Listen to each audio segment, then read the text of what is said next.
You've played a video game before, right?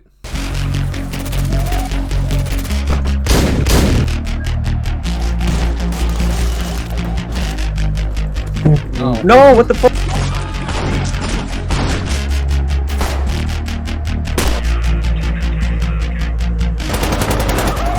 Oh my god!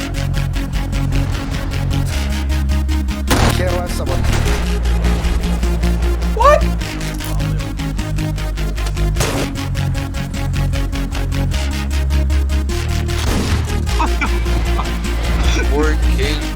I mean, of course you have. My mom, who gets motion sickness, got the Minecraft bug for about a week. Both me and my dad play Far Cry games as if they're crack found in a Toronto alleyway, and my great-grandpa, who died storming the beaches of Normandy, knows what a fortnight is. Point is, you have all, at some point in your life, have at least touched a game, and thus you know what this is. You don't even have to know the name for it. You know what this is. It's information, in raw form. Even more backseat things like kill counts and scores, stuff the player needs to know to enjoy the game. All of this information is then nicely wrapped up and given to you in the HUD, or heads-up display. The entire games industry has decided that clear information is very important. Now fix it, I hear you wondering, what did that have to do with anything? And to that I say, shut up. My mental deficiencies are not trapped here with us. We are trapped here with them.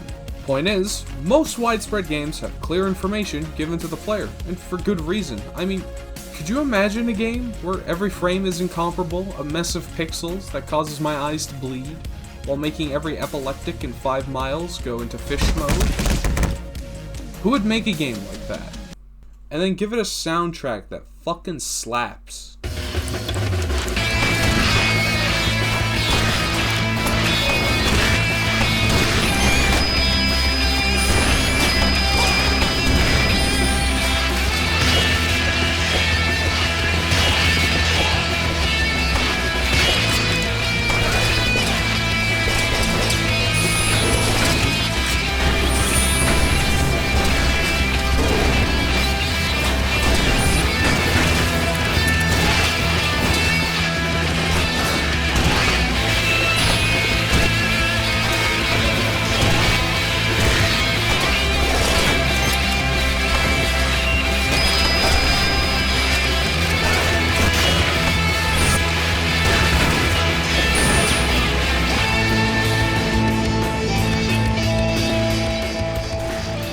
Welcome to Post Void, a realistic depiction of toilet paper shopping in 2020.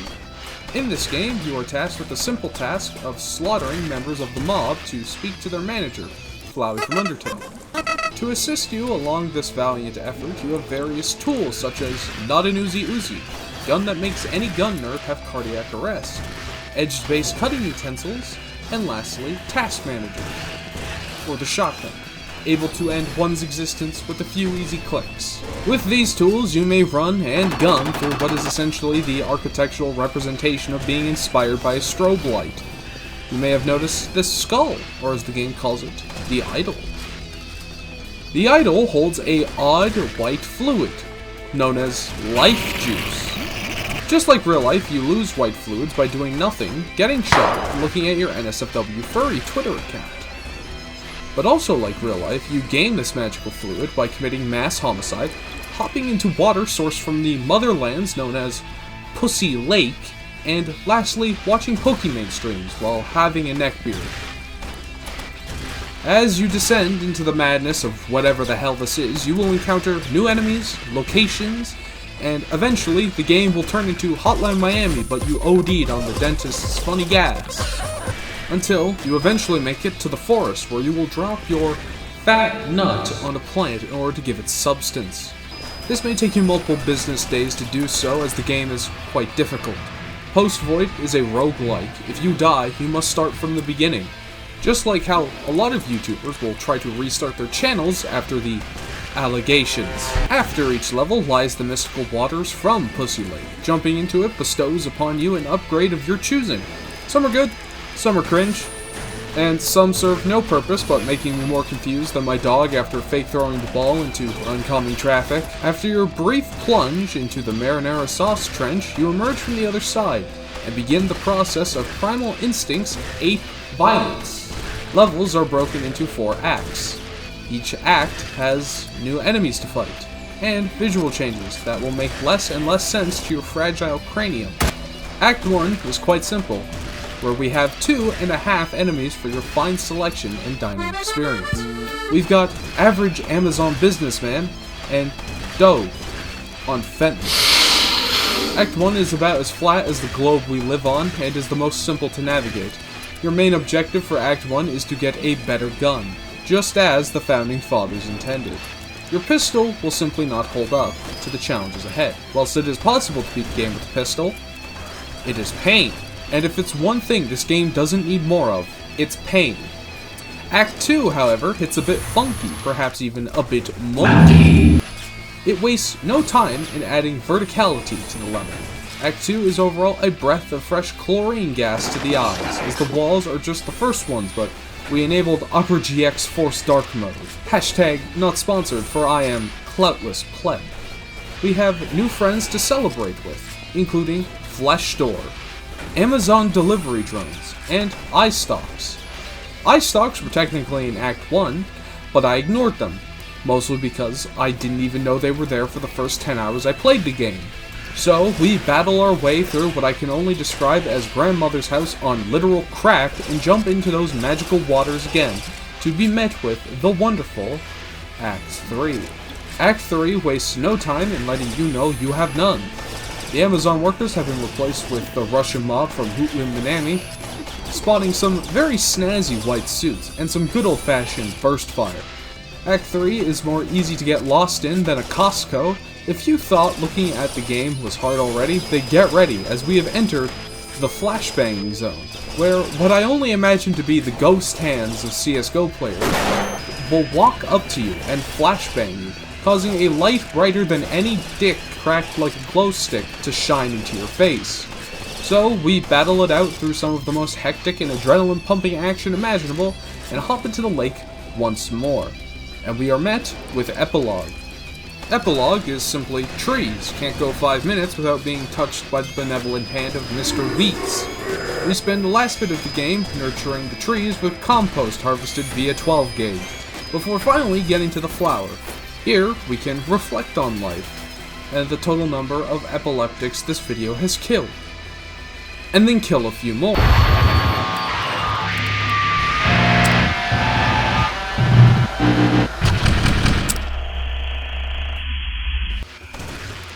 So I hope you were keeping up with that. That was just a brief summary of the game, he said after filling 3 pages of a Google Doc.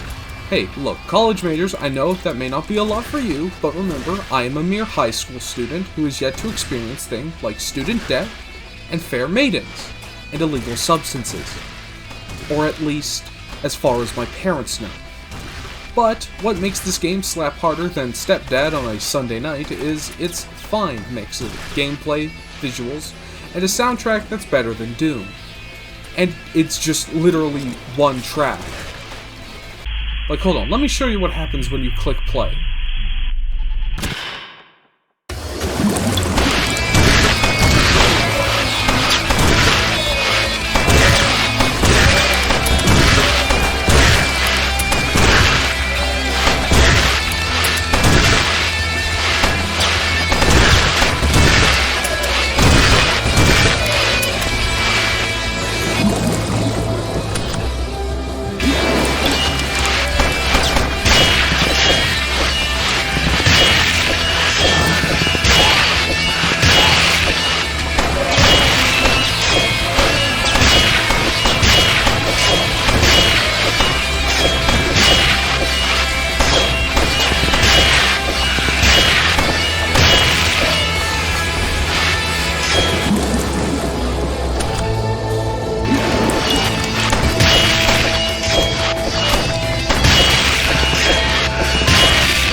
Tell me, this isn't the best shit you've seen all week.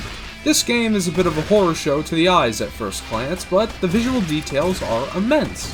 And this really shows how much thought was actually put into this game, which is not an opinion most people would make when they first see it. Look at all this stuff. Painting, props, the floors tilt back and forth, the wallpapers move. Nothing in this game is stationary. A successful headshot in an enemy causes their head to explode, which can cause blood to drip off the roof. This game wasn't made by morons, despite it rotting your brain to the point of becoming one. And blah blah blah, no one cares. I can already hear the Zoomers on their way to kick my ass for not talking about Subway Surfer. And also not talking about how the owner of the Krusty Krab, Mr. Krabs, is packing an entire bakery. Look, funny Roblox car crash. Good now? Alright, anyways, moving on. The gameplay of this game can be described as fast, and that's about it.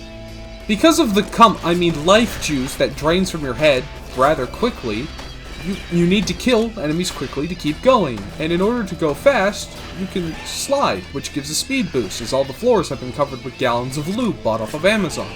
Gunplay is a large part of the loop as well. The pistol, the base gun, think of it as your newborn child, as it's a reliable weapon to use against the heads of early enemies, but is meant by biological design to be abandoned at an early age for literally any of these. The Uzi, which is actually a Tech 9, but don't worry about it, is the exact same as the pistol, but fast, allowing you to commit more felonies at a faster cycle rate. The shotgun is one of my faves, despite only starting off with 2 shells at the start, but with the power of Pussy Lake, you may hold as many as you want. Besides that, you know what a shotgun does. Powerful at short range, which is good because this game is only short range. And lastly, a knife. With the power of Britain, you may conquer the land, stabbing more people than your average American, and yet still less than the average 7-year-old in London.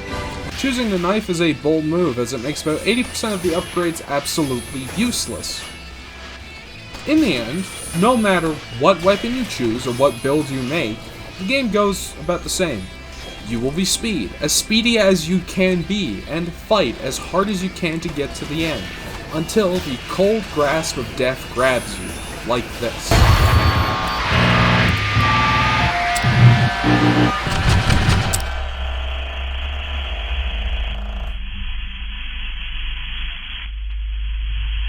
And then you do that shit again. Thanks for watching all the way through, genuinely. I'm very thankful for that. I know this video wasn't top tier because it's a hodgepodge of like 8 attempts to make a cohesive video, and I just said screw it and duct taped it all together because I was busy with other high school projects. And frankly, I don't want that to happen with the next one, which I'll be doing on SCP Secret Lab if you're interested in that, I guess. I've got the script and whatnot done for that, but that's not important. I just wanted to, again, say thank you for watching. I'm genuinely thankful for it. If you could please do me a massive favor and share this video with people you know, like, subscribe, all that stuff. I know it's very beggy and a bit, you know, generic to say that, but I'm a small YouTuber, alright? I've got nothing. So I very much rely on people's engagement to help me along. But in the end, doesn't matter. You watch to the end of the video, and that's much more than I can ask from anyone. So, thank you. Have a good day.